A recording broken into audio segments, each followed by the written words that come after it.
ಎಲ್ಲರಿಗೂ ನಮಸ್ಕಾರ. ಲಲ್ಲಿ ಕೈ ರುಚಿಗೆ ಸ್ವಾಗತ. ನಾನಿವತ್ತು ಕಡಲೆಬೇಳೆ ಉಪಯೋಗಿಸ್ಬಿಟ್ಟು ಆಂಬೊಡೆ ಮಾಡೋದು ತೋರಿಸ್ತಾ ಇದ್ದೀನಿ. ಏನೇನು ಬೇಕಂತ ಹೇಳ್ತಾ ಇದ್ದೀನಿ. ಕಡಲೆಬೇಳೆ 2 ಅವರ್ ನೆನೆಸಿಟ್ಕೊಂಡಿದ್ದೀನಿ. ಎರಡು ಈರುಳ್ಳಿ ತಗೊಂಡಿದ್ದೀನಿ, ಸಣ್ಣಕ್ಕೆ ಹೆಚ್ಚಿಟ್ಕೊಂಡಿದ್ದೀನಿ. ಸ್ವಲ್ಪ ನಿಂಬೆಹಣ್ಣಿನ ರಸ ತಗೊಂಡಿದ್ದೀನಿ. ರುಚಿಗೆ ತಕ್ಕಷ್ಟು ಉಪ್ಪು, ಸ್ವಲ್ಪ ಕೊಬ್ಬರಿ, ಅಜ್ವಾನ, ಜೀರಿಗೆ, ಶುಂಠಿ ತುರಿದಿಟ್ಕೊಂಡಿದ್ದೀನಿ, ಸ್ವಲ್ಪ ಕೊತ್ತಂಬರಿ, ಹಸಿಮೆಣಸಿನ್ಕಾಯಿ, ಕರಿಬೇವಿನ ಸೊಪ್ಪು. ಇದಷ್ಟು ಉಪಯೋಗಿಸ್ಬಿಟ್ಟು ಆಂಬೊಡೆ ಮಾಡೋಣ. ಇವಾಗ ರುಬ್ಕೊಳ್ಳೋಣ. ಇದನ್ನು ಕಡಲೆಬೇಳೆನ ತರಿಯಾಗಿ ಆಗಿದೆ. ಈ ಥರ ತರಿಯಾಗಿ ರುಬ್ಕೋಬೇಕು. ಇವಾಗ ಹಾಕ್ತಾಯಿದ್ದೀನಿ, ಬೌಲ್ಗೆ ಹಾಕ್ಕೊತಿದ್ದೀನಿ ಎಲ್ಲ.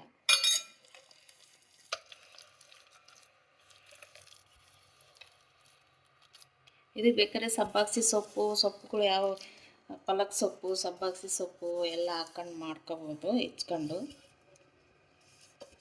ಇನ್ನು ಕಾಂಬಿನೇಷನ್ ಸಬ್ಬಾಕ್ಸಿ ಸೊಪ್ಪು ಚೆನ್ನಾಗಿರುತ್ತೆ ಇದಕ್ಕೆ, ಕಡಲೆಬೇಳೆ ಆಂಬೊಡೆಗೆ.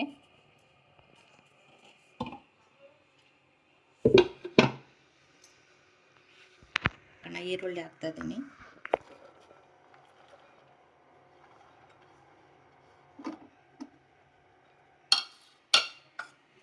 ಕೊಬ್ಬರಿ ಹಾಕ್ತಾಯಿದ್ದೀನಿ. ಅದು ಆಪ್ಷನಲ್ಲು ಕೊಬ್ಬರಿ.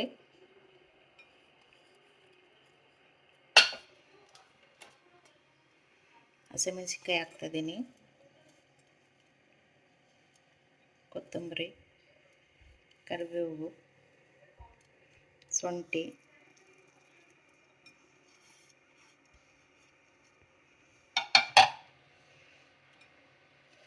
ಸ್ವಲ್ಪ ಅಜ್ವಾನ ಹಾಕ್ತಾಯಿದ್ದೀನಿ, ಜೀರಿಗೆ,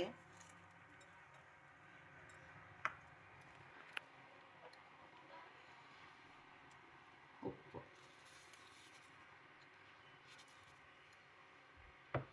ಎಲ್ಲ ಮಿಕ್ಸ್ ಮಾಡ್ಕೊಳ್ಳೋಣ. ಇವಾಗ ಸ್ವಲ್ಪ ಇದನ್ನು ಹಾಕ್ತಾಯಿದ್ದೀನಿ, ನಿಂಬೆಹಣ್ಣಿನ ರಸ.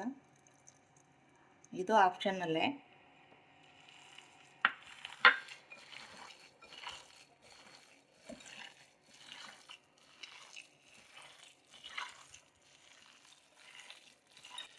ಚೆನ್ನಾಗಿ ಮಿಕ್ಸ್ ಮಾಡ್ಕೋಬೇಕು ಎಲ್ಲ ಪದಾರ್ಥ ಹಾಕಿದ ಮೇಲೆ. ಅಕಸ್ಮಾತ್ ನಿಮಗೆ ಮೆಣಸಿನ್ಕಾಯಿ ಬೇಡ ಅಂದ್ರೂ ಖಾರದ ಪುಡಿ ಹಾಕ್ಕೋಬೋದು. ಸ್ವಲ್ಪ ಹಿಂಗೆ ಹಾಕ್ಕೊತಿದ್ದೀನಿ ನಾನು, ಸ್ವಲ್ಪ ಹಿಂಗೆ ಹಾಕ್ಕೊತಿದ್ದೀನಿ. ನೀವು ಬೇಕಾದರೆ ಹಾಕ್ಕೋಬೋದು, ಇಲ್ಲಾಂದರೆ ಇದು ಆಪ್ಷನಲ್ಲೇ. ಕಲಿಸ್ಕೊಂಡಿರೋದಾಗಿದೆ. ಒಂದು ಕಡೆ ಎಣ್ಣೆ ಕಾಯಕ್ಕೆ ಇಟ್ಟಿದ್ದೀನಿ. ಎಣ್ಣೆ ಕಾದಿದೆ, ನೋಡೋಣ ಕಾದಿದೆಯೇನೋ. ಕಾದಿದೆ. ಒಂದೊಂದೇ ಹಾಕೋಣ. ಸ್ವಲ್ಪ ದಪ್ಪ ಬೇಕಾದ್ರೂ ಹಾಕ್ಕೋಬೋದು, ತೆಳು ಬೇಕಾದ್ರೂ ಹಾಕ್ಕೋಬೋದು. ನಾನಿಷ್ಟು ಹಾಕ್ತಾಯಿದ್ದೀನಿ.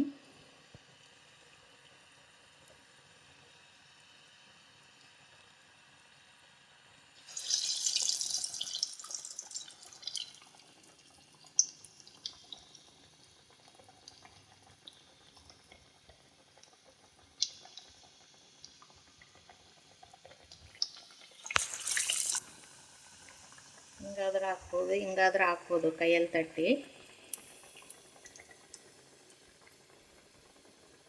ಮೊದಲೇ ತೋರಿಸಿದ್ದೇನಲ್ಲ, ಆ ಥರನಾರು ಹಾಕ್ಬೋದು, ಈ ಥರನಾರು ಹಾಕ್ಬೋದು, ಇಲ್ಲ ಬಾಳೆದೆಲೆನಾರಲ್ಲಾದ್ರೂ ತಟ್ಟಿ ಹಾಕ್ಬೋದು.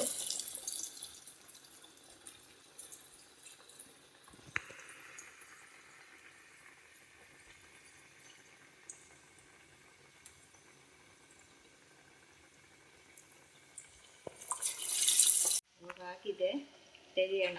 ಇಷ್ಟು ಬೇಯಬೇಕು.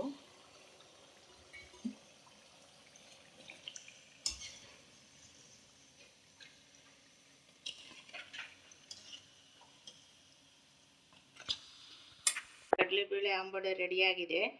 ಈ ರೆಸಿಪಿ ನಿಮಗೆ ಇಷ್ಟ ಆದರೆ ಲಲ್ಲಿ ಕೈ ರುಚಿಗೆ ಲೈಕ್ ಮಾಡಿ, ಕಮೆಂಟ್ಸ್ ಮಾಡಿ, ಸಬ್ಸ್ಕ್ರೈಬ್ ಮಾಡಿ.